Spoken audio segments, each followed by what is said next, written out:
ಸ್ನೇಹಿತರೆ, ನಮ್ಮ ಭಾರತದ ರಕ್ಷಣಾ ಬೆಳವಣಿಗೆಗಳ ಪ್ರತಿಯೊಂದು ಸುದ್ದಿಯೂ ನಿಮಗೆ ತಲುಪಬೇಕೆಂಬುದು ನಮ್ಮ ಉದ್ದೇಶ. ನಿಮ್ಮ ಒಂದು ಸಬ್ಸ್ಕ್ರೈಬ್ ನಮಗೆ ದೊಡ್ಡ ಪ್ರೋತ್ಸಾಹ. ದಯವಿಟ್ಟು ಸಬ್ಸ್ಕ್ರೈಬ್ ಮಾಡುವುದರ ಮೂಲಕ ಪ್ರೋತ್ಸಾಹ ನೀಡಿ ಎಂದು ನಿಮ್ಮಲ್ಲಿ ಕೇಳಿಕೊಳ್ಳುತ್ತೇವೆ. ನಮಸ್ಕಾರ ಗೆಳೆಯರೇ, ದೇಶ ಪ್ರೇಮಿಗಳೇ, ನಮ್ಮ ಕನ್ನಡ ಡಿಫೆನ್ಸ್ ನ್ಯೂಸ್ ಯೂಟ್ಯೂಬ್ ಚಾನಲ್ಗೆ ಸ್ವಾಗತ ನಿಮಗೆ.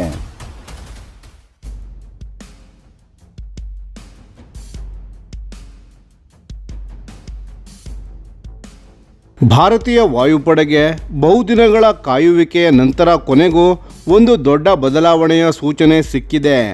ಭಾರತೀಯ ವಾಯುಪಡೆಗೆ ಬಹಳ ನಿರೀಕ್ಷೆಯಲ್ಲಿದ್ದ ತೇಜಸ್ MK1A ಯುದ್ಧ ವಿಮಾನಗಳ ವಿತರಣೆ ಈಗ ನಿಜವಾಗಿಯೂ ಆರಂಭವಾಗುವ ಹಂತಕ್ಕೆ ಬರುತ್ತಿದೆ. ಬಹುಕಾಲದ ವಿಳಂಬ, ಟೈಮ್ ಲೈನ್ ಒತ್ತಡಗಳು, ತಾಂತ್ರಿಕ ಅಡೆತಡೆಗಳ ನಡುವೆಯೂ ಈಗ ಯೂನಿಯನ್ ಮಿನಿಸ್ಟ್ರಿ ಆಫ್ ಡಿಫೆನ್ಸ್, ಭಾರತೀಯ ವಾಯುಪಡೆಗೆ ಮತ್ತು ಹಿಂದೂಸ್ತಾನ್ ಏರೋನಾಟಿಕ್ಸ್ ಲಿಮಿಟೆಡ್ HAL ನಡುವೆ ಒಂದು ಪ್ರಾಯೋಗಿಕ ಒಪ್ಪಂದ ಆಗಿದೆ.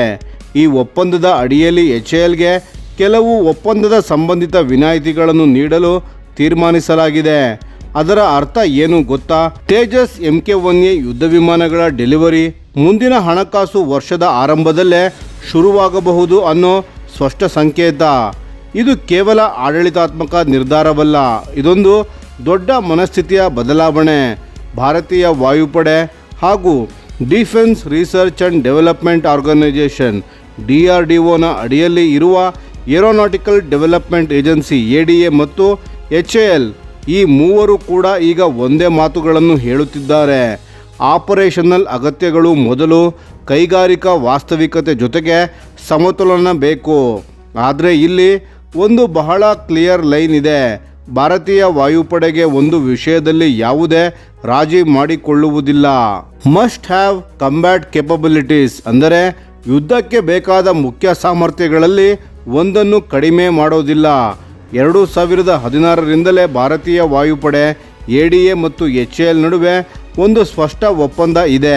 ಅದರ ಪ್ರಕಾರ ತೇಜಸ್ MK1A ಯುದ್ಧ ವಿಮಾನವು ಈ ಮೂರು ಅತ್ಯವಶ್ಯಕ ಅಂಶಗಳು ಪೂರ್ಣವಾದ ನಂತರ ಮಾತ್ರ ಸ್ವೀಕೃತಿಯಾಗಬೇಕು. ಕ್ಷಿಪಣಿ ಫೈರಿಂಗ್ ಪರೀಕ್ಷೆಗಳ ಪೂರ್ಣಗೊಳಿಸುವಿಕೆ, ರೆಡಾರ್ ಮತ್ತು electronic warfare EW system integration ಹಾಗೂ ಸಂಪೂರ್ಣ ವೆಪನ್ಸ್ ಪ್ಯಾಕೇಜ್ ವ್ಯಾಲಿಡೇಷನ್ ಇವೆ ತೇಜಸ್ MK1A ಯುದ್ಧ ಸಾಮರ್ಥ್ಯದ ಬ್ಯಾಕ್ಬೋನ್. ಮೂಲಗಳ ಪ್ರಕಾರ ಕ್ಷಿಪಣಿ ಫೈರಿಂಗ್ ಟ್ರಯಲ್ಸ್ ಈಗಾಗಲೇ ಮುಗಿದಿವೆ ಹಾಗೂ ಇಂಟಿಗ್ರೇಷನ್ ಪ್ರಕ್ರಿಯೆ ನಡೆಯುತ್ತಿದೆ. ರೆಡಾರ್ ಮತ್ತು EW ಸಿಸ್ಟಮ್ ಇಂಟಿಗ್ರೇಷನ್ ಕೂಡ ಅಂತಿಮ ಹಂತಕ್ಕೆ ಬಂದಿದೆ. ಡಿಫೆನ್ಸ್ ವಲಯದ ಒಳಗಡೆ ಇದನ್ನೇ ಹೇಳ್ತಿದ್ದಾರೆ. ಇವು ನಾನ್ ನೆಗೋಷಿಯಬಲ್. ಇಲ್ಲಿಯವರೆಗೂ ಯಾವತ್ತೂ ರಾಜಿ ಕೂಡ ಮಾಡಿಕೊಂಡಿಲ್ಲ. ಸರಳವಾಗಿ ಹೇಳಬೇಕಂದ್ರೆ ಪೇಪರ್ ವರ್ಕ್, ಪ್ರೊಸೀಜರ್ ಪ್ರಕ್ರಿಯೆಗಳು, ಸೆಕೆಂಡ್ರಿ ಟಾಸ್ಕ್ಗಳು ಸ್ವಲ್ಪ ಮುಂದಕ್ಕೆ ಹೋಗಬಹುದು. ಆದರೆ ಯುದ್ಧ ಸಾಮರ್ಥ್ಯಕ್ಕೆ ಸಂಬಂಧಿಸಿದ ಹೃದಯ ಭಾಗದಲ್ಲಿ ಯಾವುದೇ ಕಟ್ಟಿಲ್ಲ.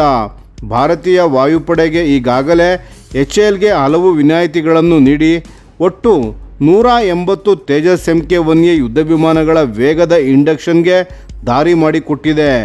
ಇದು ಕ್ಯಾಶುವಲ್ ಡಿಸಿಷನ್ ಅಲ್ಲ. ಸ್ಕ್ವಾಡ್ರನ್ಗಳ ಕೊರತೆ, ಆಪರೇಷನಲ್ ಒತ್ತಡ, ಹಳೆಯ ಯುದ್ಧ ವಿಮಾನಗಳ ಬದಲಾವಣೆ ಅಗತ್ಯ. ಈ ಎಲ್ಲ ಕಾರಣಗಳಿಂದ ತೆಗೆದುಕೊಳ್ಳಲಾದ ಒಂದು ತಂತ್ರಾತ್ಮಕ ನಿರ್ಧಾರ ಇದಾಗಿದೆ. ಮೂಲಗಳ ಪ್ರಕಾರ ಕೆಲವು ಸೆಕೆಂಡ್ರಿ ನಾನ್ ಕ್ರಿಟಿಕಲ್ ಕೆಲಸಗಳು ಇನ್ನೂ ಬಾಕಿ ಇದ್ದರೂ ಕೂಡ ಭಾರತೀಯ ವಾಯುಪಡೆಗೆ ಯುದ್ಧ ವಿಮಾನಗಳನ್ನು ಸ್ವೀಕರಿಸಲು ಸಿದ್ಧವಾಗಿದೆ. ಈ ಕೆಲಸಗಳು ಕಂಬ್ಯಾಟ್ ರೆಡಿನೆಸ್ಗೆ ಸಂಬಂಧಪಟ್ಟವು ಅಲ್ಲ, ಹೆಚ್ಚುವರಿ ಅಪ್ಗ್ರೇಡ್ಗಳು, ಪ್ರೊಸೀಜರಲ್ ಮೈಲ್ಸ್ಟೋನ್ಗೆ ಮಾತ್ರ. HALನ ಮಾತು ಏನಂದರೆ, ಬಹುಪಾಲು ಬಾಕಿ ಇರುವ ಕೆಲಸಗಳು ಮ್ಯಾನುಫ್ಯಾಕ್ಚರಿಂಗ್ ಡಿಲೇ ಅಲ್ಲ, ಅವು ADA ಟೆಕ್ನಿಕಲ್ ಸರ್ಟಿಫಿಕೇಷನ್ಗೆ ಸಂಬಂಧಪಟ್ಟ ವಿಷಯಗಳು ಎಂದು HAL ಹೇಳ್ತಿದೆ. ಹೆಚ್ಚಿನ ಅಡ್ವಾನ್ಸ್ಡ್ ಕೇಪಬಿಲಿಟೀಸ್ ಈಗಾಗಲೇ MK1Aನಲ್ಲಿ ಇಂಟಿಗ್ರೇಟ್ ಮಾಡಲಾಗಿದೆ. ಸರ್ಟಿಫಿಕೇಷನ್ ಮಾತ್ರ ನಡೆಯುತ್ತಿದೆ. ಏಪ್ರಿಲ್ ವೇಳೆಗೆ ಕ್ಲಿಯರೆನ್ಸ್ ಸಿಗೋ ಸಾಧ್ಯತೆ ಇದೆ. ಅಂದರೆ ಮೆಸೇಜ್ ಕ್ಲಿಯರ್ ಆಗಿದೆ, ಪ್ರೊಡಕ್ಷನ್ ಲೈನ್ ರೆಡಿಯಾಗಿದೆ ಅಂತ. ಕ್ಲಿಯರೆನ್ಸ್ ಪ್ರಕ್ರಿಯೆ ರೋಲ್ಔಟನ್ನು ನಿಧಾನಗೊಳಿಸುತ್ತಿದೆ. ಏಪ್ರಿಲ್ ವೇಳೆಗೆ ಸರ್ಟಿಫಿಕೇಷನ್ ಮುಗಿದ ನಂತರ ಭಾರತೀಯ ವಾಯುಪಡೆಯ ಅಕ್ಸೆಪ್ಟೆನ್ಸ್ ಟ್ರಯಲ್ಸ್ ಆರಂಭವಾಗುತ್ತವೆ. ಕೆಲವು ವಾರಗಳ ಕಾಲ ಈ ಟ್ರಯಲ್ಸ್ ನಡೆಯುತ್ತವೆ. ಪರ್ಫಾರ್ಮೆನ್ಸ್ ಪ್ಯಾರಾಮೀಟರ್ಸ್ ಮತ್ತು ಆಪರೇಷನಲ್ ಸ್ಟ್ಯಾಂಡರ್ಡ್ಸ್ಗಳನ್ನು ವೆರಿಫೈ ಮಾಡಲಾಗುತ್ತದೆ.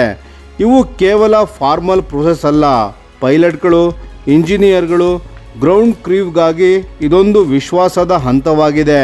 ಪ್ರೋಗ್ರಾಮ್ಗೆ ಇದೊಂದು ಫಿಸಿಯಾಲಜಿಕಲ್ ಮೈಲ್ಸ್ಟೋನ್. ಸರಳವಾಗಿ ಹೇಳಬೇಕಂದ್ರೆ ವರ್ಷಗಳ ಕಾಯುವಿಕೆಯ ನಂತರ, ಅಡೆತಡೆಗಳ ನಂತರ ಹಾಗೂ ವಿಳಂಬಗಳ ನಂತರ ತೇಜಸ್ MK1A ಪ್ರೋಗ್ರಾಮ್ ಈಗ ನಿಜವಾಗಿಯೂ ಆಪರೇಷನಲ್ ರಿಯಾಲಿಟಿ ಆಗೋ ಹಂತಕ್ಕೆ ಬಂದಿದೆ.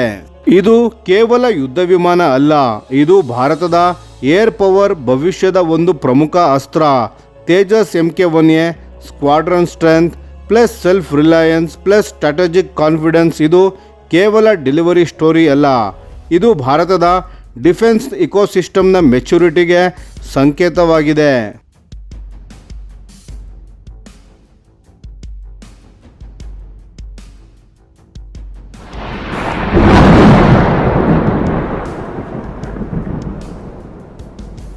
ಈ ವಿಡಿಯೋ ನಿಮಗೆ ಇಷ್ಟವಾಗಿದ್ದರೆ ಲೈಕ್ ಮಾಡಿ ಮತ್ತು ನಮ್ಮ ಚಾನೆಲನ್ನು ಸಬ್ಸ್ಕ್ರೈಬ್ ಮಾಡಿ ಹಾಗೂ ಬೆಲ್ ಐಕಾನ್ ಒತ್ತಿ.